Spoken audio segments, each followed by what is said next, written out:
তারপর আমি সত্যিই থেমে গেলাম। আর কোনোদিন মেসেজ দিইনি, কোনোদিন খুঁটিয়ে খুঁটিয়ে জিজ্ঞেস করিনি কেমন আছো, কারণ বুঝে গিয়েছিলাম আমার না থাকাটা তার জীবনে কোনো ফাঁকা জায়গা তৈরি করে না। একদম চুপচাপ দূরে সরে গেছি। কেউ বুঝতে না পারলেও আমি জানতাম এই নীরবতা একটা শেষ সিদ্ধান্ত।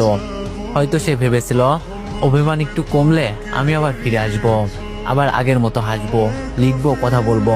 কিন্তু আমি আর ফিরিনি। আমার ভিতরে আর সেই শক্তিটুকুই ছিল না। যোগাযোগও করিনি, খবর নেওয়ার মতো সাহস আর ছিল না।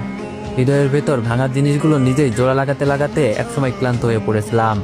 আর আশ্চর্যের বিষয়, সেও কোনোদিন খোঁজ নিতে আসেনি। একটা মেসেজও না, একটা প্রশ্নও না। মনে হয় খেয়ালই করিনি আমি আর নেই। আর আগের মতো অপেক্ষা করি না, আগের মতো নিজেকে উজাড় করে রাখি না।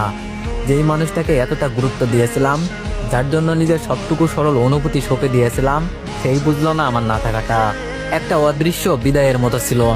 তখন বুঝলাম যাকে না হলে জীবন থেমে যাবে ভেবেছিলাম, সেই আমাকে ছাড়া নিশ্চিন্তে দিব্যি স্বাভাবিকভাবে বেঁচে আছে। হয়তো এভাবেই মানুষ দূরে সরে যায়, ধীরে ধীরে নীরবে, কেউ না বোঝে কেউ না দেখে। এক সময় আমরা নিজেরাই বুঝে ফেলি যে চেষ্টা করতে করতে একটা মুহূর্তে এসে মনটা ক্লান্ত হয়ে পড়ে। আর তখন নিজের ভাঙা মনকে বাঁচাতেই আমরা নীরব হয়ে যাই। আজ আর রাগ নেই, অভিমানও নেই, কারণ এগুলো রাখার মতো মানুষটিও তো ছিল না। শুধু একটা উপলব্ধি আছে, যাকে মন থেকে ধরে রাখি, সেই যদি আমাকে ধরে রাখতে না চাই, তাহলে